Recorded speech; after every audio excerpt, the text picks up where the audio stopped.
இந்த ஒரே தவற செய்யறதால உங்க வாழ்க்கை படு நாசமாகிக்கிட்டே இருக்குதுங்க. இதுல இருந்து மீளணும்னா கடவுள் உங்களிடம் பேச வேண்டும்.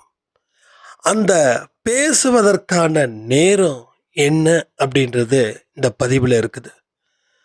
அந்த நேரத்தில் தான் கடவுள் உங்களிடம் பேசுவார். உங்க பிரச்சனைகளை குறித்து தீவிரமான ஒரு வழியை அவர் ஏற்படுத்துவார். அந்த பிரச்சனையோட தீவிரங்கள் குறையும், வாழ்க்கையில் சந்தோஷம் அதிகரிக்கும். அந்த நேரம் எந்த நேரம்ன்றத இந்த பதிவில் சொல்லியிருக்கோம்.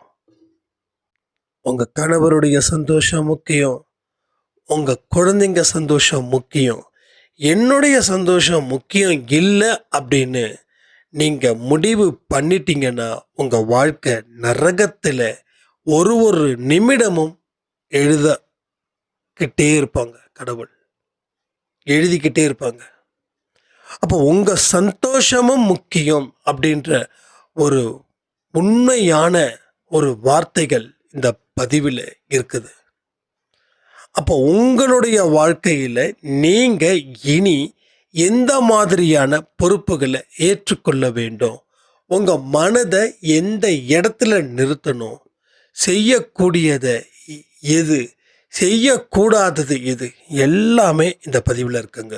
பொறுமையாக கேளுங்க, அவசரம் இல்லை.